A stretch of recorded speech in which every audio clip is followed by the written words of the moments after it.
प्यारे बच्चों, कुछ ही दिन पहले आपके प्रिंसिपल साहिबा ने मुझे दूरभाष पर सूचित किया था कि मैं आपको forest service as a possible career option के बारे में जानकारी दूं। मैंने उचित समझा कि मैं आपको इसके बारे में कुछ जानकारी अवश्य उपलब्ध कराऊं।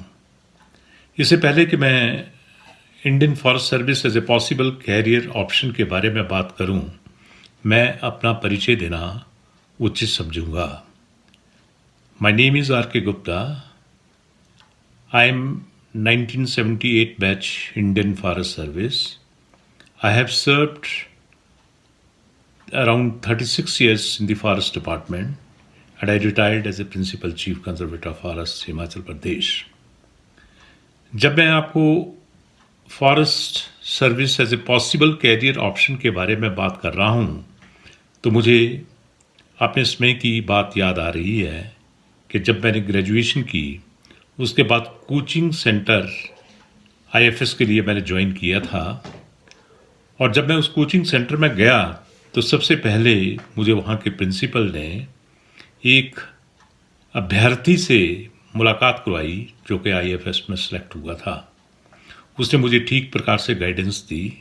मेरे मन में जो शंकाएं थी, भ्रांतियाँ थी, उनको दूर किया और उससे मिलने के उपरांत मैं काफ़ी मोटिवेटेड हुआ और उस दिन ही मैंने डिसाइड कर लिया कि कुछ भी हो मैं IFS को मैं सेलेक्ट होके ही रहूँगा। तो ये मेरे लिए एक बहुत बड़ी मोटिवेशन थी।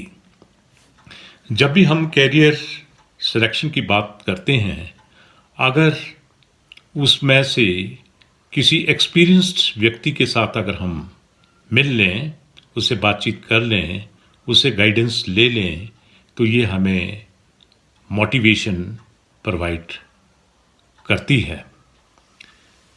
इससे पहले कि मैं forest service as a possible career option के बारे में बात करूं, मैं आपको बताना चाहूँगा कि अब्राहम लिंकन ने एक बार कहा था, the best way to predict the future is to create it and to create a future you must figure out the right direction in which you will run the course of your life. आपके बारे में आपसे ज़्यादा अच्छा कोई नहीं जानता है। सिर्फ आपको इंट्रोस्पेक्शन करने की ज़रूरत है और अपनी आवाज़ सुनने की ज़रूरत है कि आप जो बनना चाहते हैं क्या बन सकते हैं या नहीं। प्यारे बच्चों, मैं ये बताना चाहूँगा, कैरियर के बारे में थोड़ी जानकारी देना चाहूँगा और आपसे ये बात शेयर करना चाहूँगा कि कैरियर सिलेक्शन जो है वो दो चीज़ों पर निर्भर करती है। एक तो है कि इसके बारे में हमें ठीक डिसीजन लेना चाहिए और दूसरा है कि हमें ठीक समय पर इसका डिसीजन ले लेना चाहिए। जब हम कैरियर की सिलेक्शन की बात करते हैं तो हमें इन चीज़ों का ध्यान रखना चाहिए कि हमारा इंटरेस्ट किस चीज़ में है, हमारी क्या स्किल है, हमारी एजुकेशनल क्वालिफिकेशन क्या है, हमारा एप्टीट्यूड क्या है, हमारा टैलेंट क्या है और हम किस चीज़ के लिए सूटेबल हैं। इन चीज़ों को मद्देनज़र रखते हुए ही अपने कैरियर को डिसाइड करने का निर्णय लेना चाहिए। जब हम जॉब को सिलेक्ट करते हैं, अगर मैं आपसे पूछूं कि आप किस टाइप की जॉब सिलेक्ट करना चाहेंगे, तो आपका हमेशा ये उत्तर होगा कि जिसमें अच्छी सैलरी मिले, जिसका सोशल स्टेटस हो, जिसमें गाड़ी बंगले की फैसिलिटी हो। परंतु जॉब की सिलेक्शन केवल इन चीज़ों के ऊपर ही निर्भर नहीं करती है। इसके अलावा भी कुछ चीज़ें हैं जिनके ऊपर हमें जिन चीज़ों को हमें कंसिडर करना चाहिए। हमें ये देखना चाहिए कि क्या उस सर्विस में ग्रोथ है, क्या उसमें हमारी एडवांसमेंट हो सकती है, क्या ये हमारे इंटरेस्ट के मुताबिक है। अगर ये हमारे इंटरेस्ट के मुताबिक होगी तो हम इसमें कंट्रीब्यूशन अच्छा दे पाएंगे। और एंड में हमें ये देखना चाहिए कि जब मैं जॉब ज्वाइन करता हूँ और जब मैं इसमें परफॉर्म कर रहा हूँ तो क्या मेरे को सेटिस्फेक्शन मिल रही है या नहीं मिल रही है। इन चीज़ों को हमें कैरियर सिलेक्शन के वक्त जो है ज़रूर ध्यान रखना चाहिए। अब प्रश्न ये पैदा होता है कि कैरियर की प्लानिंग कब की जानी चाहिए। जल्दी ये देखा गया कि कैरियर की प्लानिंग की पहली स्टेज जो है वो 10+2 के बाद आती है। जब आप लोग +2 का एग्जामिनेशन क्वालिफाई कर लेते हैं तो आप में से कोई डॉक्टर बनना चाहता है, कोई इंजीनियर बनना चाहता है, कोई एनडीए ज्वाइन करना चाहता है, कोई लीगल प्रोफेशन, लीगल एजुकेशन को हासिल करना चाहता है। तो ये एक पहली स्टेज है जिसमें कि हम कैरियर प्लानिंग का निर्णय लेते हैं।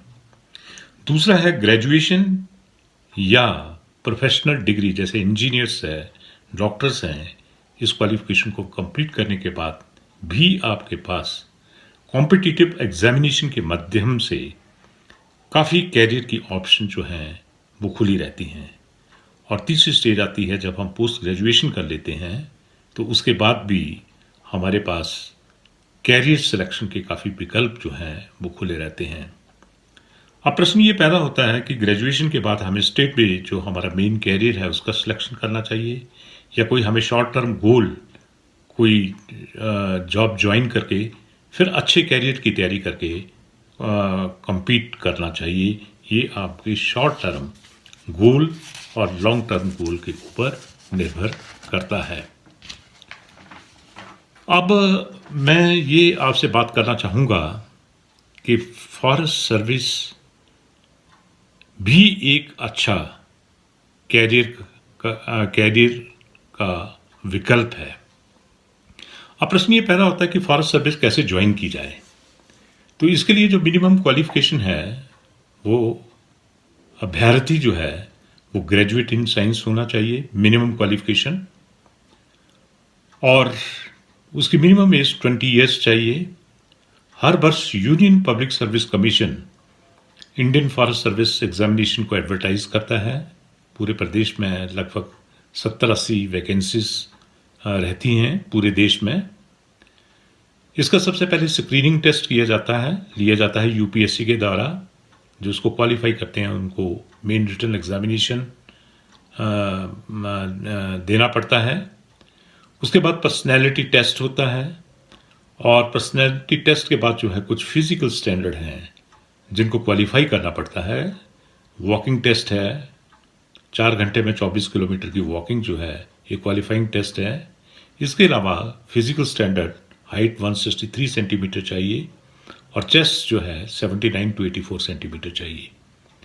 अगर अभ्यर्थी रिटन टेस्ट को क्वालिफाई करता है, इन फिजिकल स्टैंडर्ड को सेटिस्फाई करता है और पर्सनैलिटी टेस्ट क्वालिफाई करता है तो उसका यूपीएससी के द्वारा इंडियन फॉरेस्ट सर्विस के लिए चयन किया जाता है। सिलेक्शन के बाद कैंडिडेट को 2 साल की ट्रेनिंग दी जाती है देहरादून में और उसके बाद 4 महीने का Lal Bahadur Shastri academy of administration Mussoorie में फाउंडेशन कोर्स करवाया जाता है और लगभग 8 महीने की फील्ड ट्रेनिंग रिस्पेक्टिव स्टेट में दी जाती है। जब अभ्यर्थी सिलेक्ट होता है उसके बाद उसकी मेरिट के ऊपर और उसकी चॉइस के ऊपर उसको स्टेट कैडर जो है वो अलॉट किया जाता है।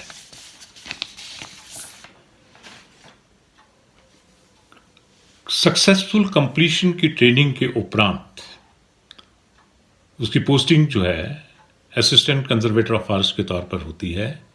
फिर उसकी ग्रोथ जो है as a DFO, as a conservator, as a chief conservator होती है और प्रमोशन जो है उसकी परफॉर्मेंस के ऊपर डिपेंड करती है और उसकी लेंथ ऑफ सर्विस के ऊपर डिपेंड करती है। अब आप सभी बच्चे जानते होंगे, आप हिमाचल प्रदेश से संबंध रखते हैं और वन विभाग के बारे में जानते हैं, आप वनों में आपने भ्रमण भी किया होगा। तो जो फॉरेस्ट सर्विस के अधिकारी का चयन होकर के आता है और जब वो डीएफओ या कंजर्वेटर लगता है तो उसका मेन दायित्व रहता है कि वनों का प्रबंधन कैसे किया जाए। वनों के प्रबंधन की उसको जिम्मेवारी दी जाती है, वन्य प्राणियों के प्रबंधन की जिम्मेवारी दी जाती है वनों और वन्य प्राणियों के संरक्षण का दायित्व दिया जाता है और वन विकास की जिम्मेवारी जो है उसे निभानी पड़ती है। जिला में मंडल स्तर पर डीएफओ की पोस्टिंग होती है। आपके यहाँ कुल्लू में डीएफओ कुल्लू हैं, डीएफओ पार्वती शमशी में बैठते हैं, डीएफओ बंजार हैं। इसके उपरांत कंजर्वेटर आपके कुल्लू में बैठते हैं और chief conservator, principal chief conservator जो वन विभाग का मुखिया होता है, वो शिमला में उनका कार्यालय जो है वो स्थित है। मैं आपको ये भी बताना चाहूँगा कि फॉरेस्ट सर्विस में रिसर्च का भी काफ़ी स्कोप है। ये भी एक नया एरिया है। फॉरेस्ट एजुकेशन की भी एक इसकी विंग है। प्रोजेक्ट्स भी इंटरनेशनल प्रोजेक्ट हैं जो कि इसके माध्यम के द्वारा इम्प्लीमेंट किए जाते हैं। और आजकल एक पर्यावरण संरक्षण, क्लाइमेट चेंज एक नया सब्जेक्ट है, उसको भी एड्रेस करने का, उसको भी डील करने का फॉरेस्ट डिपार्टमेंट में आपको काफ़ी अपॉर्चुनिटीज़ मिलती हैं।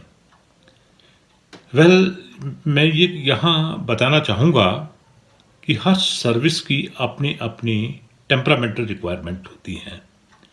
तो जो अभ्यर्थी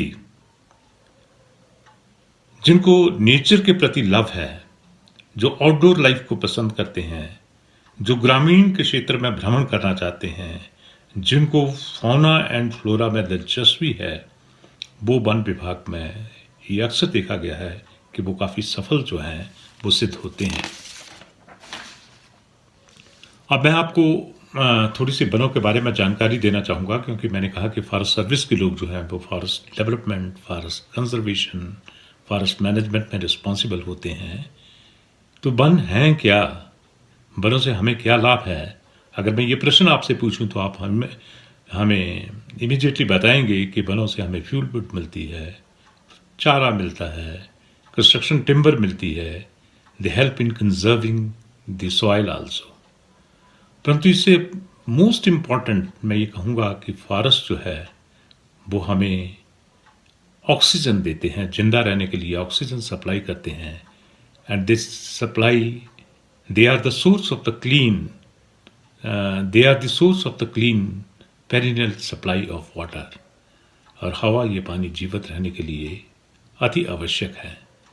तो प्यारे बच्चों, अगर वन है तो हम जिंदा रह सकेंगे, वन है तो जीवन है। अगर वन नहीं है तो जीवन भी असंभव है। और इसके अलावा वन जो हैं पर्यावरण का संतुलन बना करके रखते हैं। आजकल आप देख रहे हैं कि जैसे जैसे पर्यावरण का ज़रूरत से ज़्यादा दोहन हुआ, कई प्रकार की गंभीर समस्याएं जो हैं वो उत्पन्न हो गई हैं। इसलिए वनों का संरक्षण, वनों का ठीक प्रबंधन एक महत्वपूर्ण दायित्व है और एक महत्वपूर्ण जिम्मेवारी है। और इस संदर्भ में फॉरेस्ट सर्विस जो है एक अहम भूमिका निभाती है। आपकी जानकारी के लिए, हमारे देश का जितना भी ज्योग्राफिकल एरिया है, अगर हम उसका इकोलॉजिकल बैलेंस मेंटेन करना चाहते हैं तो उसका 1/3 एरिया जो है वो फॉरेस्ट के अंदर होना चाहिए। एंड मैं आपको ये भी बताना चाहूँगा कि it is one of the best service. You can contribute a lot in this service and you can also contribute a lot in the new areas like climate change. And in the end, I would like to say that when you join service, when you perform in the service, you get job satisfaction. अंत में मैं ये कहना चाहूँगा कि आपकी सफलता का आकार आपके विश्वास के आकार से तय होता है। अगर आपके लक्ष्य छोटे होंगे तो आपकी सफलता भी छोटी होगी, और अगर आपके लक्ष्य बड़े होंगे तो आपकी सफलता भी बड़ी होगी। मोती जो हैं वो समुद्र के किनारे पर नहीं मिलते। अगर मोती पाना है तो समुद्र में गोता लगाना होगा। प्यारे बच्चों, लक्ष्य ऊंचा रखो, मेहनत करो, और मुझे पूरा विश्वास है कि आप अपने लक्ष्य में सफल होंगे। धन्यवाद।